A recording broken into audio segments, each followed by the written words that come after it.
Magandang araw po sa inyong lahat and welcome back to my channel. Tatlong topic lang po tayo for today. Unahin po natin yung sinabi ni VP Sara Duterte dahil kung matatandaan po natin, nung huling Murahan Rally dyan sa Liwasang Bonifacio ay nagsalita si Sal Panelo na sa 2028 daw ay Duterte tandem. Yun ang ikakasa nila. Sara Duterte for President and Rodrigo Duterte for Vice President. Kaya nga biglang umalma yung makasara ay ni tandem. Dahil ang alam nila, ang magiging VP ni Sara Duterte ay si Amy Marcos. Pero doon po sa Murahan Rally ay sinabi ni Sal Panelo na may pag-uusap ng Duterte tandem. So saan napunta si Amy Marcos doon? So siguro dahil mag-best friend po si Sara Duterte saka si Amy Marcos at para hindi naman mapahiya itong si Amy Marcos, naglabas po ng statement si Sara Duterte. Sabi po dito sa balita, Sara Duterte rejects Duterte tandem in 2028 elections. Vice President Sara Duterte shut down rumors that she and her father, former President Rodrigo Duterte, will run under a Duterte banner in the 2028 elections. Oh, ayan. So may pag-asa na uli si Amy Marcos para tumakbong katandem ni VP Sara. Yan po ay kung tatangkilikin ng madlang tao ang Duterte-Marcos tandem. So ang ibig sabihin ba niya nakapag-usap na si VP Sara sa kasi former President Rodrigo Duterte? Dahil lagi pong sinasabi ni VP Sara na hindi sila nag-uusap ni former President lalo na pagdating sa politics. Sabi po kasi ni VP Sara tungkol sa binanggit ni Sal Panelo, hindi ko alam kung sila ay may pag-uusap kasi wala naman ako doon. Hindi ko narinig. So hindi ko alam ang pag-uusap ni Atty. Panelo at former President Duterte. Ganun po talaga yung relationship namin before 2016. Bago pa man siya naging Pangulo, hindi kami nag-uusap ng politika kapag kami ay magkakasama din. So ano itong sinabi ni Sal Panelo? Gumagawa lang pala ng balita, fake news itong si Sal Panelo. Hindi pa pala nag-uusap si Sara Duterte sa Kasindigog. Sasabihin na kagad ni Sal Panelo na it will be Duterte pagdating ng 2028 elections. O dahil galit lang itong si Sal Panelo kay Amy Marcos. Kawawa naman itong si Senator Amy Marcos kapag nagkaganon. Mababaliwala yung kanyang loyalty sa mga Duterte kung hindi siya ang gagawing katandem ni Sara Duterte. Itong pamilyang to ngayon nakikilala sa papalit-palit na mga statement. Kasi ang sabi ni Sara Duterte, hindi niya alam kung may pag-uusap si Panelo at ang kanyang amang si President Duterte, lumalabas na clueless si VP Sara. Wala siyang alam Bigla na lang magpapahayag si Panelo na Duterte sa 2028. So ngayon, siguro nagkausap na si VP Sara sa kasi former President at napag-usapan nila na hindi na sila tatakbo bilang katandem. Dahil maiitsapwera po si Amy Marcos kapag nagkaganon. So sa tingin ninyo, sino kaya ang makakatandem ni Sara Duterte sa 2028? Show-in na kaya si Amy Marcos? So, kung clueless si VP Sara doon sa sinasabi ni Panelo na Duterte tandem sa 2028, clueless din kaya siya nung siya ay umattend ng pro-Kibuloy rally? Hindi rin kaya niya alam na yung rally na yon ay para manawagan sila na mag-resign si President Bongbong Marcos? Kaya nga po ito ang isang naging dahilan kung bakit dumami ang nananawagan na mag-resign na si VP Sara bilang DepEd Secretary. Although yan po, ni-reject na ni VP Sara at sinabi niyang walang magiging Duterte tandem sa 2028. So, makahinga na kaya ng maluwag si Senator Amy Marcos. Pero siyempre matagal pa po yung 2028. Meron pa pong 2025 midterm senatorial elections. At base po sa Boses ng Bayan senatorial preferences para sa 2025 elections, number 4 po si Amy Marcos. Ang top 12 po sa survey, number 1, Bongo, followed by Tito Soto, Erwin Tulfo, number 4 nga si Amy Marcos, Bong Revilla, Francis Tolentino, number 7 si Leni Robredo, Manny Pacquiao, Isko Moreno, Benhur Abalos, Bato de la Rosa at number 11, and Yeda Romualdez at number 12. Aba, edi pwedeng sabihin ni Amy Marcos na kahit na merong 400 million na budget para siraan sila, ay hindi siya natitinag. Number 4 pa po siya sa Boses ng Bayan. Pero meron pa pong isang naglabas ng survey. Ito naman po ay galing sa Pulso ng Pilipino at ang top 12 nila. Number 1, Erwin Tulfo, followed by Bato de la Rosa, Bongo, Manny Pacquiao, Isko Moreno, Kiko Pangilinan, Bong Revilla, nasa number 8 si Leni Robredo, Ping Lacson, at nasa number 10 lang si Amy Marcos, followed by Rodrigo Duterte at number 12 si Dr. Willie Ong. So bahala na po kayo kung kanino kayo maniniwalang survey.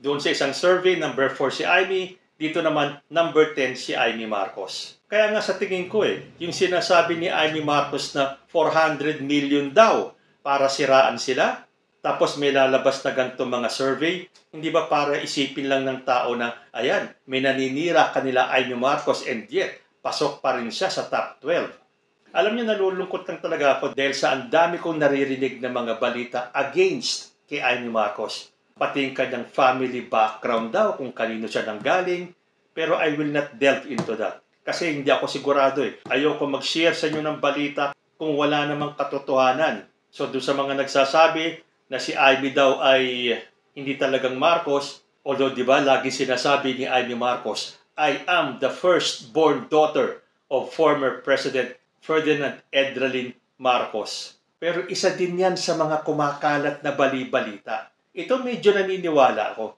na nagpapalakas si Amy Marcos para sa kanyang political career. Para nga naman manatili siya sa pwesto. Talaga pong nag-iingay si Senator Amy Marcos para lagi siyang nasa balita. Kaya nakita nyo naman, kahit nasa lungatin niya si President Bongbong Marcos, basta lagi lang siyang nasa balita. At meron akong sasabihin sa inyo na ito ay sarili ko lang opinyon at naobserbahan. Napanood niyo po ba yung dalawang pelikula tungkol sa mga Marcoses? Yung pong una, yung Made in Malacanang, at yung pangalawa ay yung Martyr or Murderer. Lately ko lang napag-isip-isip, mula nung kumalat yung mga balitang yan, na nagpapalakas si Amy Marcos para yung kanyang pangalan ay maging mabango sa taong bayan.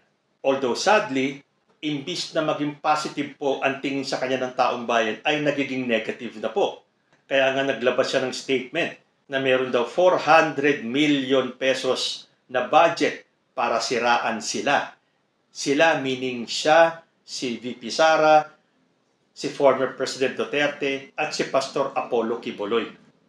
Na tulad na sinabi ko nga sa akin nagdaan na video, saan ang pangalan ni President Bongbong Marcos? Hindi ba siya din ay sinisiraan? Na kung itong sila Amy Marcos ay matindi ang demolition job, mas triple ang tindi ng demolition job kay President Bongbong Marcos. May narinig ba tayong pagtatanggol mula kay Amy Marcos? Wala. Mabalik po ako sa Made in Malacanang. Ngayon po sa mga kaganapan ngayon, parang naniniwala na ako na talagang ang gusto ni Amy Marcos ay siya ang laging bida at siya ang laging tama. Pansinin niyo po yung Made in Malacanang. Ito po ay tungkol sa kwento ng pamilyang Marcos.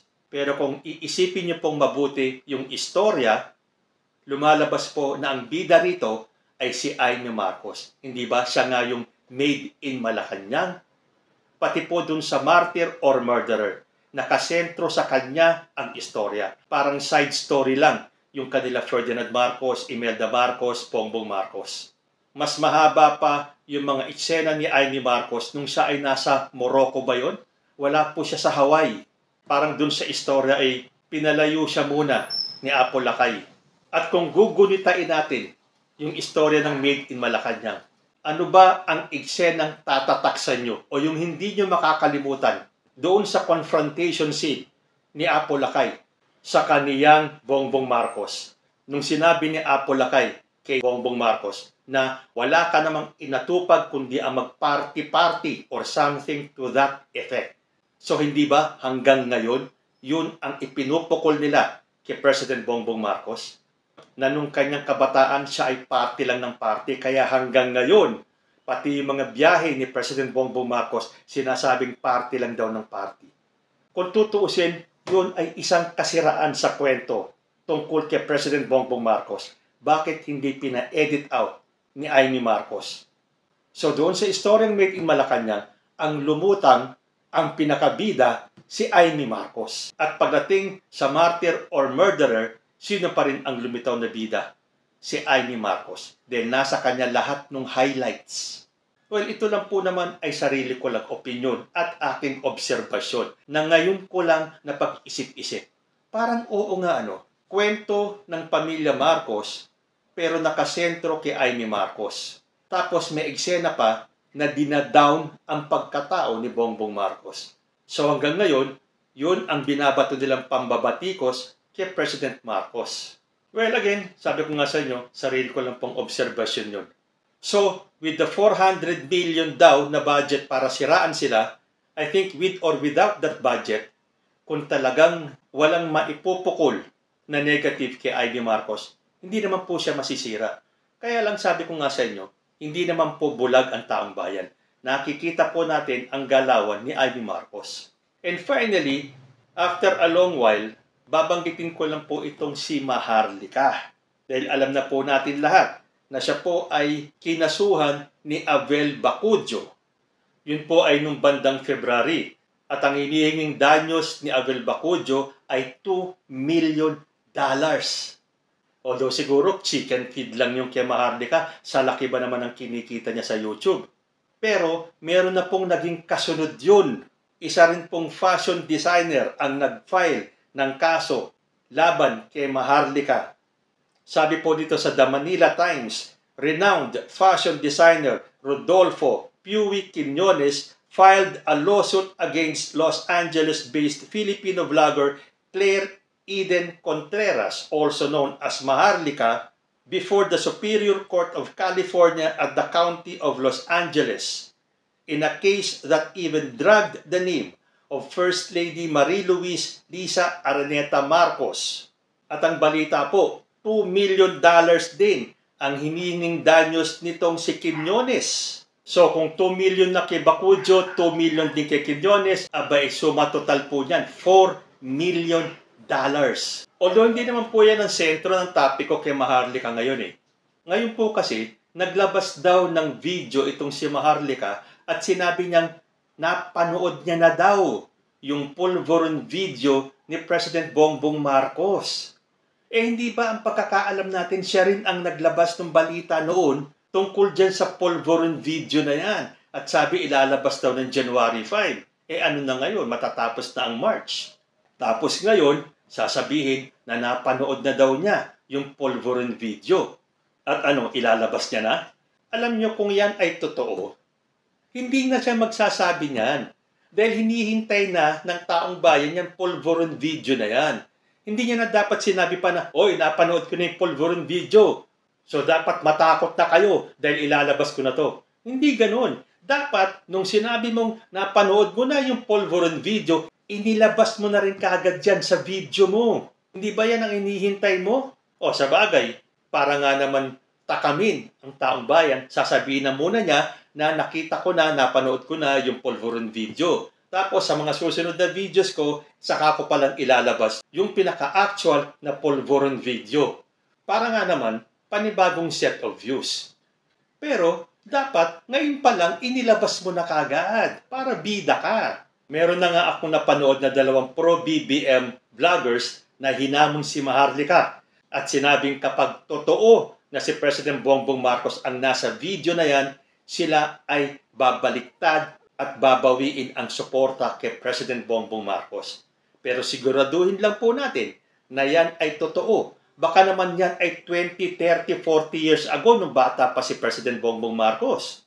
Dahil marami po sa atin na nung ating kabataan 20 to 30 years ago ay dumaan po dyan sa pagtikim at paggamit ng mga pinagbabawal na gamot or ng marijuana or kung ano pa. So kung yan ay ipapakita yung 20 or 30 years ago, nung kabataan pa ni President Bongbong Marcos, pero hindi po yan makakaapekto kay President Bongbong. Dapat ang ipakita nyo yung ngayon, yung bago mag-eleksyon, during the election campaign, at pagkatapos ng eleksyon. Yun pa siguro. Baka maniwala pa tayo na talagang gumagamit si President Bongbong Marcos ng cocaine. So wag na magpatumpik-tumpik. Ilabas na kagad yung polvoron video na yan. Ano ba yan? Rehash na lang. Wala nang maipukol kay President Bongbong Marcos. Binalik na naman yan. So we dare Claire Eden Contreras na ilabas na kagad yung video na yan. Pero sabi nga ng isang vlogger, siguraduhin lang ni Maharlika na yan ay totoo dahil kung hindi ay aaraw-arawin siyang babanatan ng vlogger na yon. Now, we dare her na ilabas yung ebidensya. Kayo po, ano ang masasabi nyo sa mga balita natin for today? Comment lang po down below at magsama-sama po ulit tayo sa susunod na Usapang Tito Manny. Diyos ti Agnina, peace.